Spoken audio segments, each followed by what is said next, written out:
is a proud United States veteran. Thank you. 12 minutes after 10 o'clock. Hope you're doing well this Thursday morning. We've had conversations on this show about Route 66 before. And Route 66, of course, was one of those famous roads that went across the whole country. But, you know, that was from east to west or west to east pretty much. I don't know if it went, did it go from Chicago to LA or something like that? Or Chicago, I don't know. But I have a road. I want to ask you if you know about a road that went from up near the Great Lakes all the way down to, I guess, down to Miami, I'm thinking. It's called the Old Dixie Highway. Are you familiar with this one? The Old Dixie Highway. The Old Dixie Highway. Mm-hmm. Okay, so... I know the name. All right, if you happen to see... Now, there are a couple of misnamed roads that are called, like short little roads, that are called the Old Dixie Highway, that are not really the Old Dixie Highway, but I want to tell you about them. If you ever encounter a true portion of the Old Dixie Highway, in just a little bit, I'm going to tell you how you're going to know. If you ever see one, though, says Old Dixie Highway, drive it, because it's the same thing as driving down Route 66 in that it is truly a historical road. Before we had I-75, we had the Old Dixie Highway. Is Before that we 41? had I-95. Well, I'm going to tell you. Oh, okay. I'm going to tell you what part of it is, okay? Okay. So anyway, I wanted to share this with you. Let's see. How do I start this one? The Dixie Highway was the brainchild of a guy named Carl Graham Fisher. He helped develop Miami Beach in the early 1910s, and he believed that Northerners would pay a lot of money for property here in Florida. Okay. He recognized the need for a reliable highway. Can you imagine a time when there wasn't even a reliable highway to get here? Yeah. So he figured the best way to sell land in Florida, which is his, in other words, it was a self-serving reason for this. So he decided to build the highway, which is called the it was called the Dixie Highway at the time. Now it's the Old Dixie Highway. He had already been involved in promoting the Lincoln Highway, which was an east-west route across the northern United States. That one had a little bit of problems. Promoters had expected private funding to cover the cost of it, but they weren't able to get the money, which was in those days, if you think about it, this was I can't remember. Like 1908 or something yeah, like that? I think it was, absolutely. 1915, I think. Oh, 1915. Okay. But anyway, $10 million, a lot of money, even today, right? Oh, yeah, huge. For building a road, maybe not so much. But anyway, he realized that for a highway that connected Miami to the northern states, it would require both private and public funding. So in November of 1915, Carl Fisher announced his intent to build the nation's first true national automobile highway linking the north to the south. Mm-hmm. He originally called it the Cotton Belt Route, but the press quickly latched onto the road's symbolic value as a peace gesture. Oh. Think about it. 1915, the Civil War was only 50 years ago before that, right? Yeah, Something like exactly. that. Wasn't that long ago. So it was a peace gesture. This is from the press. So keep in mind that there was still a number of individuals living at the time who had lived through the Civil War and the Reconstruction. The New York Times suggested the new highway should be called the Dixie Peaceway. Oh. But over time, the name became the Dixie Highway. And it's still on the signs today. Mm-hmm. So this ought to be a cool thing to try to seek out. He originally wanted the highway to run between Chicago and Miami, but the route in between was up for debate. Every community between those two endpoints, Miami and Chicago, that's a long way today, let alone back then. Exactly. Huge. So he and his backers decided to organize a conference of governors and other state representatives in Chattanooga, a little closer than Chicago. This was April of 1915. Mm-hmm. So even before the information I gave you earlier, to hammer out the details and form the Dixie Highway Association. Constructing and maintaining the roadway would remain the responsibility of the states they were in, even the communities that they passed through. Oh, okay. All right. Okay. I have a map here. It's going to be hard for me to tell you exactly where the Dixie Highway is around here. Florida is one of several states where once in a while you'll come across a piece of road that says Dixie Highway, and it's really not. But that's okay. All right. In 1916, President Woodrow Wilson signed something called the Bankhead Act, which put $75 million of federal money into the idea. So suddenly you have the money you need. This was the beginning of the U.S. highway system as we know it today. Mm-hmm. That's how recent this is. Just 100 years. This is 2018, so 100 years ago. As that system grew, older blazed trails like the Dixie and Lincoln highways were absorbed into it. Soon the name Dixie Highway was only used on certain segments of the original route, usually with the word old in front of it. That's why we have the old Dixie Highway. Oh, okay. Let's see. So let me see if I can give you more information, because I know you want to know where it is, right? Yeah. I'm trying to guess in my mind. The original intent to sell land was successful.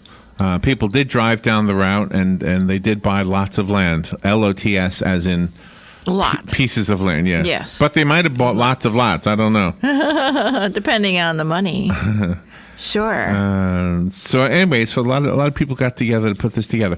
Now, why am I bringing this up? Do you want to know why? Yes, I do. All right.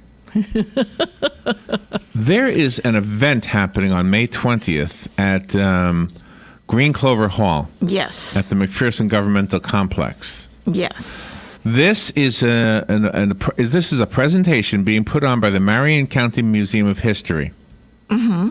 History and Archaeology. That's the full name of the museum, right? The Marion County Museum of History and Archaeology.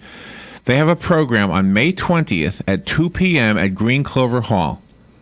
And it's exactly about this. It's about the history of the Dixie Highway. That is so cool. Annabelle Leitner is the lady who's going to be presenting it. Mm-hmm. She was born in Gainesville. She's lived in Shiloh in Marion County her entire life. Wow. So she wants to give a presentation on the map, the condition, the history, etc., everything you ever wanted to know about the Dixie Highway. Mm-hmm. How cool is that? That's very cool. If you are a museum member, I'm going to tell you about the museum in just a second, but if you're a member of the museum, it's free. It's not the Appleton. No. This is the Marion County Museum of History and Archaeology. Mm-hmm. Yeah, don't confuse it with the Appleton. It's another great museum, but it's not the same one. So Annabelle Leitner, her presentation is free if you're a member. If you're not, it's only $5. So if you want to hear a little history of the state you live in and the Dixie Highway, which is kind of cool, and give me a second and I'll tell you where around here you'll be able to, the closest. I believe it does go through Marion County, but I'm not 100% sure. And it does look like maybe it is the same route as the interstate. I don't know. Let's see. So she will be at the Green Clover Hall on May 20th at 2 p.m. And if you don't know where that is, it's at the McPherson Government Complex, 307 Southeast 26th Terrace, right next to the, what do you call the driver's license. Yeah, in that same area. Yeah, and then you got a couple elected officials' offices and a couple places surrounding the hall. But there's also going to be refreshments and a tour of the museum too after the. Oh, okay. Yeah, after the. So let me tell you about the museum itself, because I don't think I've been to this one. Or have I? Yeah, we have. I have. So this is the same one that was being run by DeBerry's. Oh, really? This is the same place. This is DeBerry, yeah. But then they closed it and then reopened it. Yeah, they had to close it, and then I guess the city or the county took over or something happened to it. And okay. Now it's reopened again. Yeah. Okay, so let me tell you, the museum does have a website. So on their website, it says the Marion County Museum of History and Archaeology is a research and teaching institution located at the McPherson Governmental Complex. Okay, so yes, I'm looking at the building. I have been in there. Yep. Yeah, everything was jam-packed inside. Yeah. Yeah, it was all jam-packed. Wow, we should go there. Yeah, we should. That's a good idea. So anyway, the old Dixie Highway. So now, give me a second here to But they will have refreshments at the talk, and then they will also allow you to, tour the museum. So this is so cool. It's a wonderful afternoon. Yeah, I like doing stuff like this. You get in the car, you look for something historical, right? Yeah, my mom does this all the time. She loves his history stuff. Yeah, she loves that museum. So I'm going to give her a flyer on this. Okay, so let me Dixie Highway. Okay, I don't need to read any of that. I just want to know where it was in Marion County. Well, it's not part of Old 441, is it? I don't know. I'm trying to guess. I'm trying to figure it out, too. I'm trying to guess. This is Maine, Texas. Does anybody know? Oh, there are the fences, the gates. Where? Right there. Is that the gate? Oh, that's in Brevard By County, McDonald's? though. Oh, okay. Oh, okay. Oh. You think maybe it goes through that gate Yeah. by Oh, McDonald's? You Oh, think that maybe. little stretch is the old part of it? You know what? That might be. That might be. The Wikipedia thing's not helping me at all. So let me find another one. Dixie, driving the Dixie. Let's see. People. Okay. Okay, these are videos. Driving the Dixie. That would be a cool video. Yeah. Driving the Dixie. Point A to point B, and then I do love stuff like this. You know. do like B-roll and put what it looked like back then, and you know what it is now. This is cool. Do you know, I ended my teenage years in Marion County in Dunellen. I ended my teenage years, which means I started my years up in New York, of course. And so when I went back to New York with my son, I was able to tell him a lot of the historical stuff that I remembered, not from history books or from movies or from anything, but things I remember just because I was there. But I've been here long enough that I've seen a lot of this area change also. Oh, yeah. But here's the difference between New York and Dunellen/Ocala. There haven't been a whole lot of changes. Yeah. Now, you can argue with me, and I guarantee you all the changes you can argue with me about, I know about. For example, how Dunellen changed. I mean, Dunellen has changed greatly. Yeah. But still consider the differences between a tiny town. And I love Dunellen. I'm not being condescending toward the town. It's just that the small number of buildings and everything is. I can show you. My brother was a mechanic in Dunellen. I can show you where he used to go to buy his parts. That building is completely gone. It's just a parking lot now. So it was kind of fun. And the Bellevue used to be a blinker light, and now look at how grown up Bellevue is. Yeah, right. But anyway, this would be fun. Good morning. You're on the air. Yeah. Yes, this is Mike. Hey, Mike.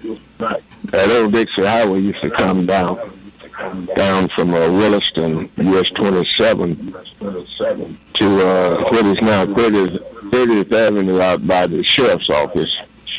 That was Florida 500.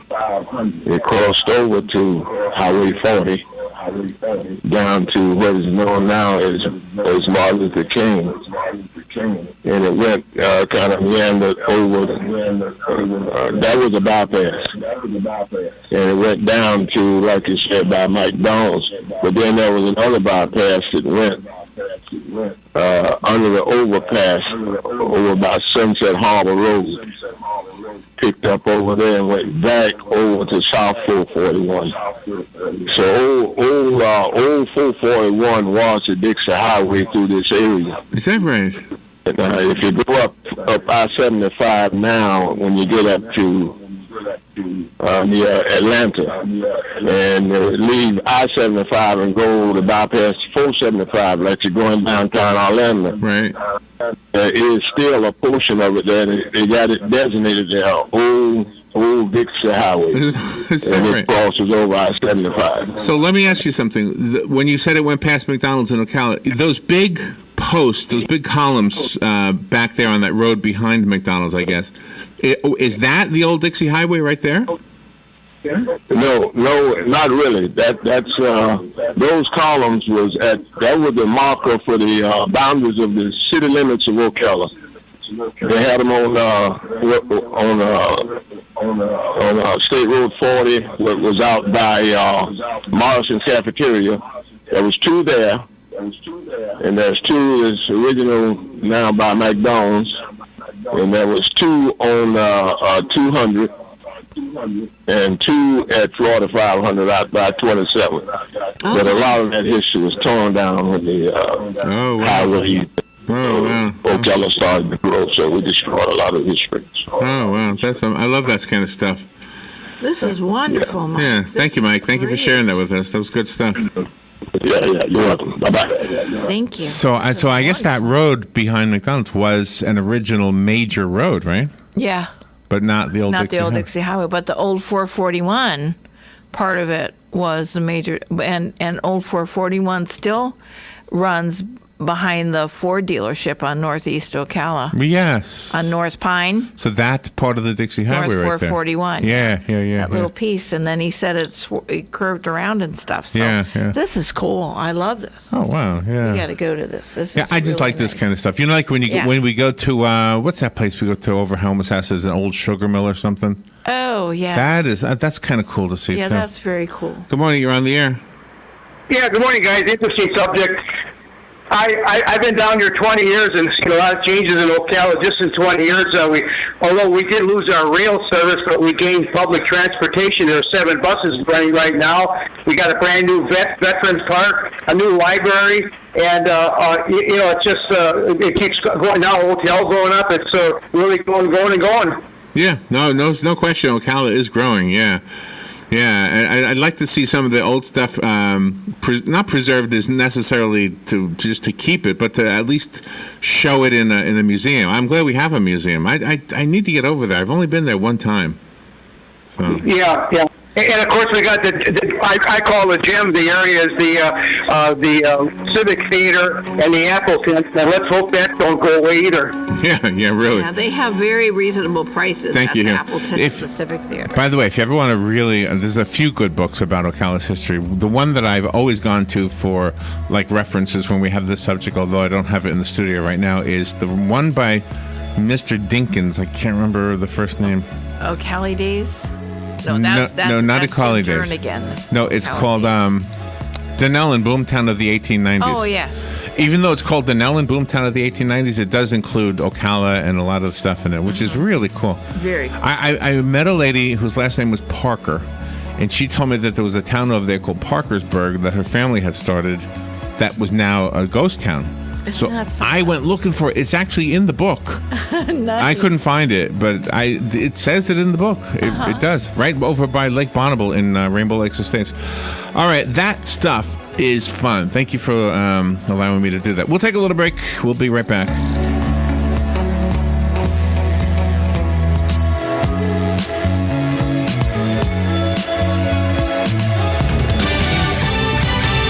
Fox News Radio, I'm Chris Foster. President Trump on Twitter confirms he personally repaid his attorney Michael Cohen for money paid to the porn star Stormy Daniels, saying it didn't violate campaign finance laws because it was his money.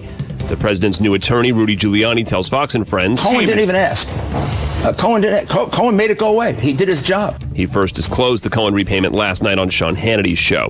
A body's been found in a building after an explosion in Connecticut where 9 police officers were hurt.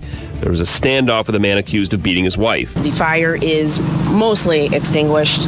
They did find the remains of a person inside of one of the structures, currently unidentified. State Trooper Kelly Grant says the wife had escaped and gone to a police station in North Haven, Connecticut, claiming that she'd been held captive for 3 days. Fox News. We report...